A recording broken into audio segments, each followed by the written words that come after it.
invitations had been sent with precision. Every detail of the upcoming wedding had been carefully planned, from the white roses lining the aisle to the diamond-studded chandeliers in the grand ballroom. Guests were told it would be the wedding of the year. But behind the glittering facade, there was another motive, one born not of love, but of vengeance.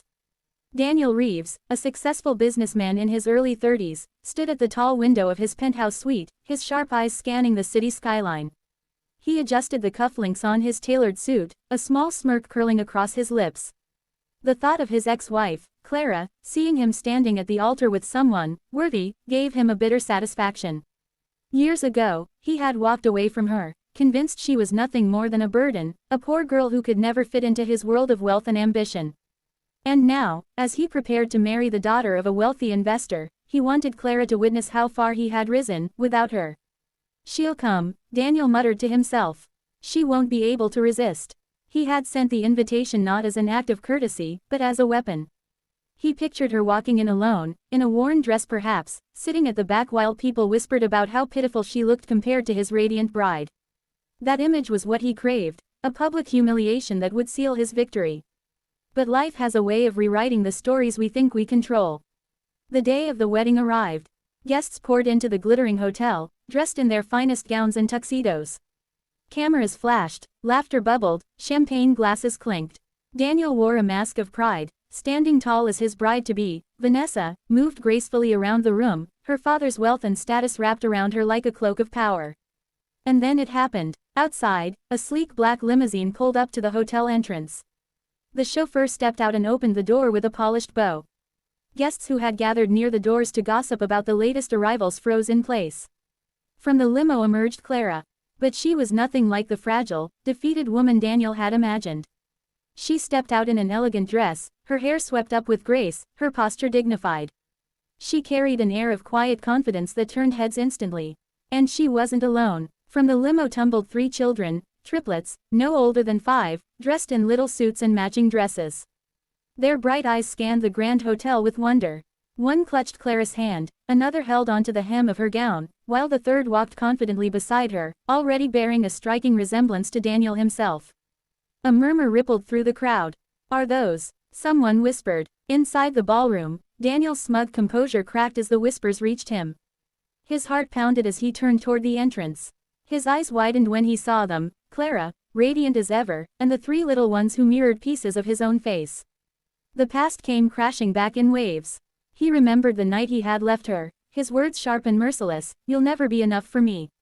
You're holding me back." He had walked away without looking back, leaving her in the tiny apartment they once shared, with bills piled high and dreams shattered. What he hadn't known, what he hadn't cared enough to ask, was that Clara had been pregnant. Now, standing in his palace of wealth, surrounded by guests who expected a fairy tale wedding, Daniel felt his stomach twist. The shame he had planned for her had turned, in an instant, into his own undoing. Clara, however, didn't walk in with anger or vengeance. She entered with dignity, her children by her side.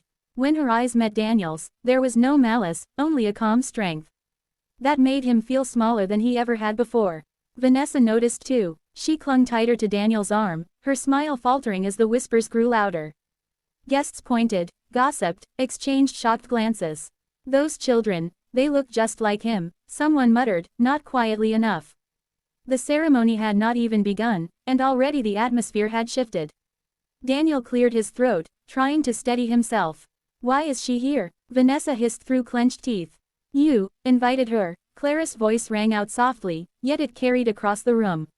She stepped forward, her children staying close. "I thought it was only right to come, for closure." Her words weren't sharp, but they cut through him all the same. The children tugged at her dress, asking innocent questions about the chandeliers and the flowers, their voices piercing Daniel's chest like arrows. He saw his son's eyes, the exact shade of brown he saw in the mirror every morning. He saw his daughter's dimples, the same as his mother's. And in that moment, Daniel felt the weight of everything he had thrown away. But what stunned him even more was not their presence, it was the way Clara carried herself. She wasn't there to fight or to ruin his day. She wasn't there to seek revenge. She had built a life on her own, one rooted in strength and sacrifice. Those triplets were living proof of her resilience. As the ceremony began, Vanessa grew restless, her insecurity gnawing at her confidence.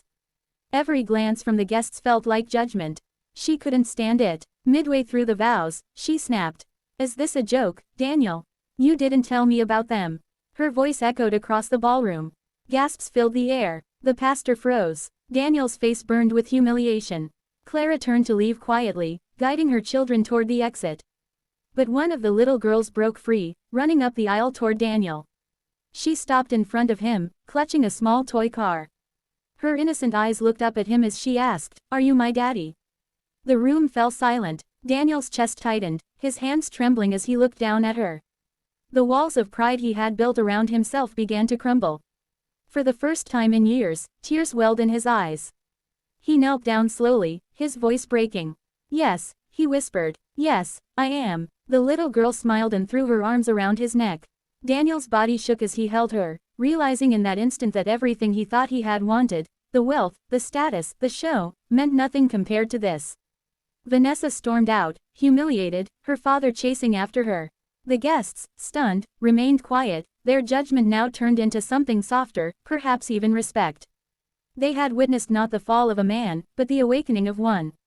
Daniel rose to his feet, his daughter in his arms, and looked at Clara. For the first time, the arrogance was gone from his face. He whispered across the room, "I was wrong. About everything. About you." Clara held his gaze. She wasn't naive. She knew apologies could not erase years of pain, or the nights she had spent raising 3 children alone. But she also saw something in his eyes she hadn't seen before, genuine remorse. And perhaps, the smallest seed of change. The wedding never happened that night. Instead, something else began. Not reconciliation in its fullest sense, not a perfect ending wrapped in gold, but a step towards something real. Daniel didn't beg Clara for forgiveness in front of everyone. He didn't make grand promises. He simply asked, "Can I be part of their lives?" Clara, her heart steady, looked at her children, then back at him. "That's up to them," she said softly. It wasn't kindness born of weakness, but of strength. She had survived without him. She had built a life of love and warmth for her children, proving that humanity and selflessness could thrive even when the world turned its back.